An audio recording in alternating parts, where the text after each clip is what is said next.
Welcome to my YouTube channel. In this video, we will discuss about Sung dynasty and Kan dynasty. So let's start. सुंग वंश की स्थापना पहले मौर्य वंश था और मौर्य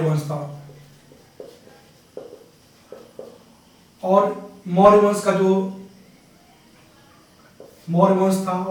का जो सबसे प्रतापी राजा था वो कौन था? अशोक था। अशोक की मृत्यु जो है 232 ईस्वी में हो जाती है। 232 ईस्वी में जो है अशोक की मृत्यु हो जाती है। अशोक की मृत्यु के बाद से जो मौर्य एम्पर अशोक की मृत्यु के बाद से जो है मगध पे शासन करने वाला कोई भी योग्य उत्तराधिकारी नहीं होता है। अशोक के बाद से जो उसका बेटा जो है कुणाल वो बैठता है, वो भी जो है एक अयोग्य शासक होता है। इसके बाद से जो है कुणाल के बाद से जो है जो अंतिम शासक है वो विद्रथ है।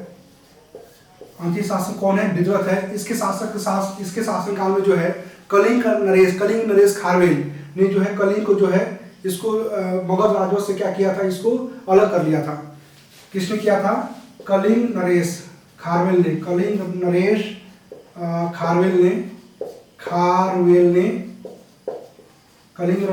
ने क्या किया? कलिंग को जो है मगध एम्पायर से क्या किया? अलग कर दिया। विद्रथ जो था ये अंतिम शासक था और ये भी जो है ये योग्य नहीं था। ये इसके जितने भी अशोक के बाद से आप देखेंगे जितने भी उत्तराधिकारी थे सारे जो थे अयोग्य थे, जिसके कारण जो है अशोक का जो एम्पायर था वो जो है धीरे धीरे जो समाप्त हो गया। और लास्ट में देखेंगे जो विद्रथ था, अंतिम शासक विद्रथ था, इसी का सेनापति कौन था? आपको पुष्यमित्र शुंग था और जिसने जो है सुंग वंश की स्थापना की। यहां तक क्लियर होगा। मैं इसको याद करने के लिए कि आपको निमोनिक्स देता हूं। ये निमोनिक्स जो है बहुत इंपॉर्टेंट है। सबसे पहले देखेंगे आप, ये एक निमोनिक्स है हसीन, मसूक, शाह, गुप्त, वर्धन।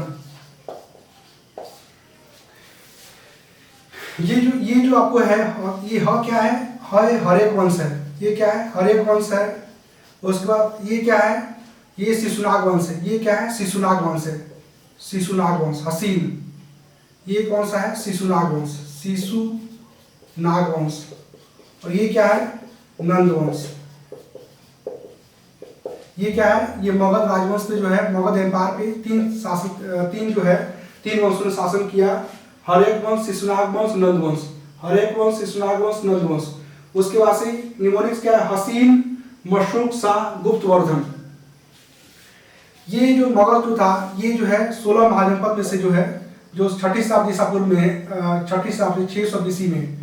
600 BC में जो है महाजनपदों का जो है उदय होता है। और इस महाजनपदों में से जो है मगध जनपद जो होता है सबसे शक्तिशाली होता है।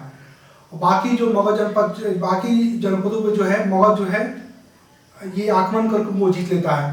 तो उसमें जो है 6ठी शताब्दी ईसा पूर्व में जो है मगध जो है सबसे शक्तिशाली महाजनपद था। बाद में इस जो है मगध के इलाके पे जो क्षेत्र था इस पे जो 3 वंशों ने शासन किया, हरेक वंश, शिशुनाग वंश, नंद वंश ने शासन किया। इसके बाद देखते हैं, इसके बाद आपको आया हरेक मगध के बाद कौन आया? मगध के क्षेत्र में कौन शासन किया? आपको मौर्य वंश शासन किया। मौर्य वंश था। उसके बाद था आपको सुंग वंश, उसके बाद से था कर्ण वंश, उसके बाद से सातवाहन, उसके बाद से गुप्त वंश था और ये उसके बाद से वर्धन वंश। अभी जो है आप यहाँ क्लियर हो गया। हम सुंग वंश और कर्ण वंश की बात करते हैं। सुंग वंश और कर्ण वंश, ये सुंग वंश और कर्ण वंश जो है इसका जो है हम पढ़ रहे हैं। तो सुंग वंश के पहले कौन था? मौर्य वंश था। और मौर्य वंश का जो है अंतिम राजा कौन था? विद्रथ था, जिसकी हत्या किसने की? पुष्यमित्र शुंग नहीं करती। और पुष्यमित्र शुंग कौन था? ये मौर्य वंश का जो अंतिम राजा था उसका सेनापति था। ठीक है, तो उसकी हत्या करके जो है ये विद्रथ की हत्या करके जो है पुष्यमित्र शुंग ने क्या किया? सुंग वंश की स्थापना किया।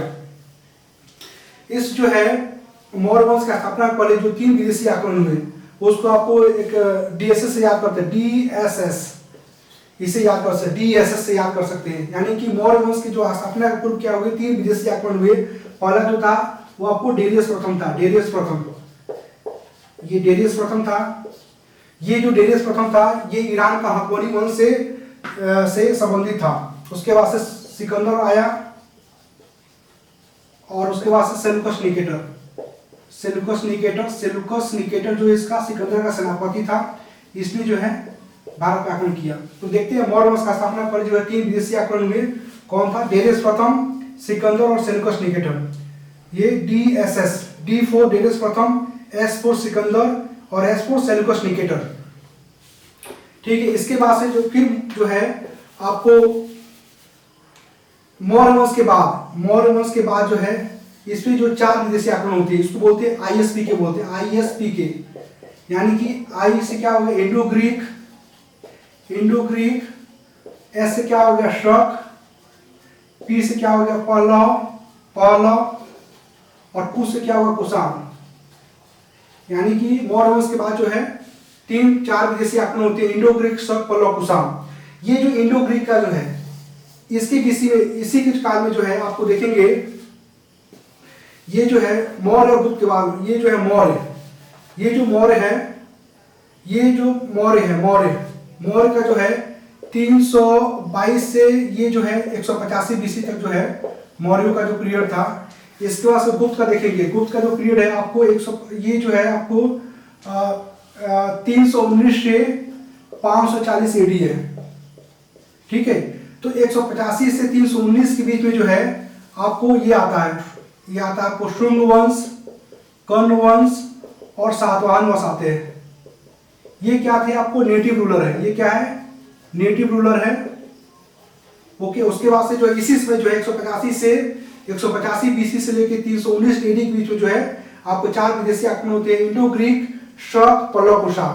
और जो इंडो ग्रीक का सबसे इफेक्ट किस पे था? आपको शुंग वंश पे था। शुंग वंश में जो है 2 बार आक्रमण होता है, यानी कि 2 बार यवन आक्रमण होता है, शुंग वंश को होता है, जो अभी पढ़ेंगे इसके बारे में। तो आपको क्लियर हो गया होगा 185 BC से 319 के बीच में जो नेटिव रूलर कौन थे? शुंग वंश, कर्ण वंश, सातवाहन वंश थे। उसके बाद से जो है 4 विदेशी आक्रमण हुए, वो क्या था? ISPK था, इंडो ग्रीक, शक, पल्लव और कुषाण। और हम जो है इसकी जो इसका पहले का हिस्ट्री था इसके बारे में कुछ जान गए, और निमोनिक्स भी जो हमने देख लिया कैसे जो है राजवंशों को हम याद करेंगे। अब जो है हम शुंग वंश के बारे में पढ़ते हैं। शुंग वंश जो था ये जो है ये पहला गैर क्षेत्रीय राजवंश था। ये पहला गैर क्षेत्रीय राजवंश था जिसने जो है मगध पे शासन किया।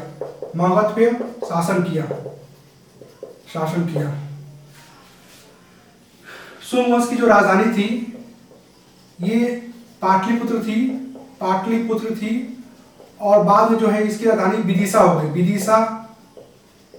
हो गई, जिसका पुराना नाम क्या है? पुराना नाम है बेसनगर पुराना नाम है, और कहाँ पे है? ये MP में है। ठीक है, तो शुंग वंश की राजधानी कहाँ हो गई? पाटलिपुत्र हो गई, और दूसरी राजधानी कहाँ हो गई? विदिशा, बेसनगर मध्य प्रदेश में हो गई। और शुंग वंश जो था पहला गैर क्षेत्रीय राजवंश था मगध पे शासन करने वाला। ये जो पुष्यमित्र शुंग था ये ब्राह्मण था, ये कट्टर ब्राह्मण था। इसका संस्थापक जो था एक कट्टर ब्राह्मण था, इसलिए जो है शुंग वंश को क्या कहते हैं? ब्राह्मण वंश ही बोलते हैं। इसके बाद से जैसे मैंने बताया था शुंग वंश के समय जो है 2 बार यवन आक्रमण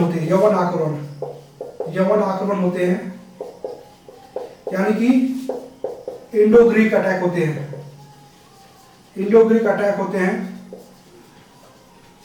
जो फर्स्ट अटैक होता है इसमें जो है आपको डिमेट्रियस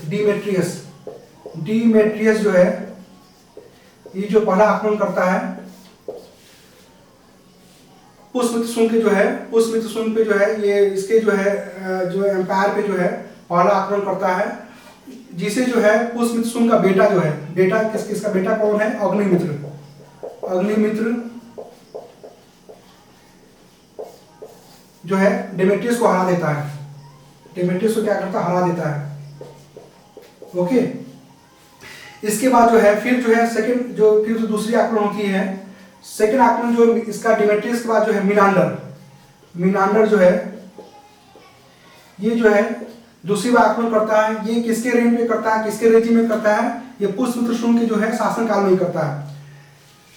मिनांडर जो है इसको भी जो है अग्निमित्र जो है ये जो है मिनांडर को हरा देता है। और मिनांडर जो है नागसेन नामक बौद्ध भिक्षु था, बौद्ध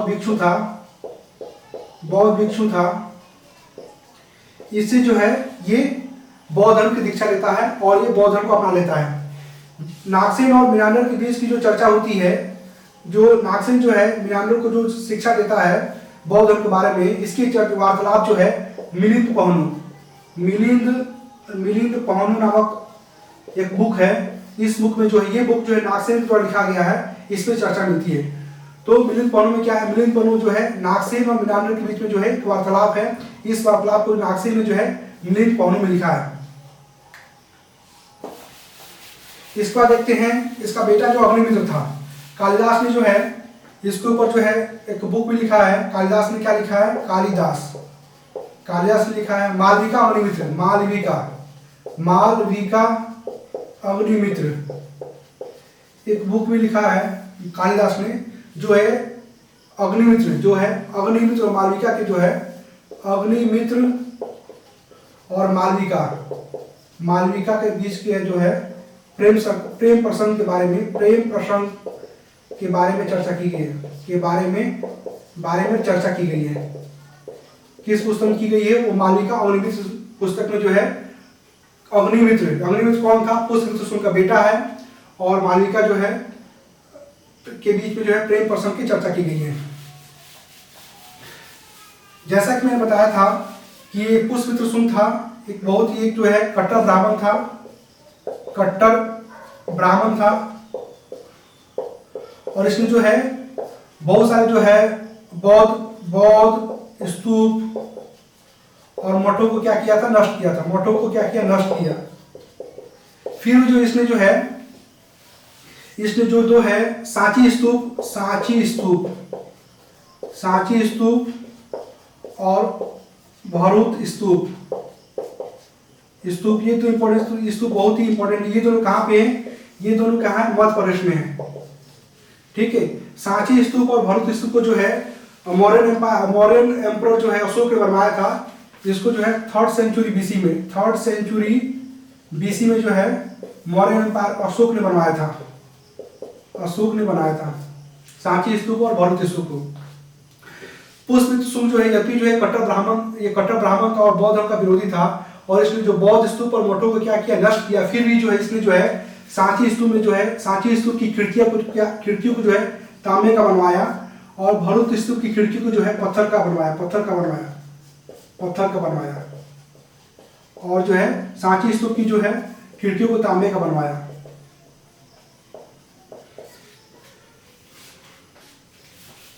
इसके बाद देखते हैं इसके रचना के बारे में देखते हैं, इसके क्या क्या जो है इस समय में क्या क्या साहित्यिक रचना हुई। पुष्यमित्र शुंग के समय ही जो है बौद्ध ग्रंथ थी जातक। बौद्ध ग्रंथ क्या थी, जातक थी, इसकी जो है रचना की गई है। उसके बाद देखेंगे पतंजलि पाणिनि, इसमें तो क्या थे, पतंजलि थे, पाणिनि मनु। पतंजलि ने क्या लिखा है, पतंजलि लिखा आपको जो है महाभास लिखा है। पतंजलि ने क्या लिखा है, महाभास लिखा है, महाभास। इसके बाद पाणिनि क्या लिखा है, अष्टाध्यायी लिखा है, जिसको क्या बोलते हैं, व्याकरण ग्रंथ बोलते हैं, व्याकरण ग्रंथ बोलते हैं। यहाँ तक क्लियर है। और मनु ने क्या लिखा है, मनु ने मनुस्मृति लिखा है, जिससे जो है बाद में जो है अंग्रेजों का जब शासन आता है तो उसमें जो है ये हिंदू लॉ इसी से बनाया था, मनुस्मृति से प्रेरित करके। या ये जो मेन कॉन्सेप्ट होता है मनुस्मृति का होता है, अंग्रेजों ने जो इसी के बेसिस पे जो है हिंदू लॉ को उन्होंने बनाया था। तो देखिए हमें ये जातक इंपॉर्टेंट है। बौद्ध ग्रंथ जातक की रचना की गई, पतंजलि ने महाभाष्य की रचना की, पाणिनि ने अष्टाध्यायी की रचना की, मनु ने क्या किया, मनुस्मृति की रचना की।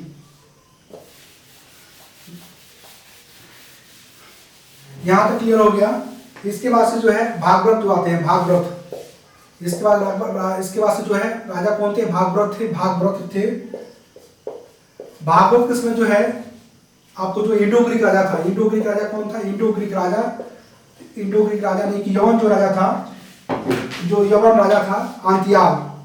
कौन था, इंडो ग्रीक यानी कि यवन जो राजा था, यवन राजा था आंतियाल था। इसका एक राजदूत हेलियोडोरस। कौन था, हेलियोडोरस। यानी कि इंडो ग्रीक यवन राजा आंतियाल का राजदूत था हेलियोडोरस। इसने जो है आंतियाल ने राजदूत हेलियोडोरस को जो है भागवत के दरबार में भेजा मित्रवत संवाद स्थापित करने के लिए। मगर जो हेलियोडोरस जो है वो विष्णु धर्म से बहुत ही प्रभावित हुआ और इसने जो है भागवत धर्म को अपना लिया। भागवत धर्म क्या है, विष्णु धर्म है, जिसमें जो है विष्णु भगवान की पूजा की जाती है। और जो हेलियोडोरस ने क्या किया, यहाँ पे जो है गरुड़ ध्वज का निर्माण किया, जिसे क्या बोला जाता है, हेलियोडोरस पिलर बोला जाता है। हेलियोडोरस इसको पिलर बोलते हैं। इसका जो है इसके बारे में जो चर्चा जो है गरुड़ ध्वज अभिलेख में की गई है। और ये हेलियोडोरस पिलर कहाँ पे, विदिशा में है। ये विदिशा में है, विदिशा एमपी में है। कहाँ पे, विदिशा एमपी में है। इसके बाद से पढ़ते हैं, नेक्स्ट जो पढ़ते हैं हम देवभूति बारे में पढ़ते हैं। देवभूति जो था इसका अंतिम शासक था। देवभूति क्या था, इसका अंतिम शासक था। और ये क्या था, अयोग था। इसी का जो मंत्री था वो आपको कौन था, वासुदेव था। इसी का मंत्री कौन था, वासुदेव था। इसलिए वासुदेव ने क्या किया, देवभूति क्या की, हत्या कर दी। और हत्या करके जो वासुदेव ने क्या किया, कर्ण वंश का निर्माण किया। कौन सा वंश जो है, कर्ण वंश।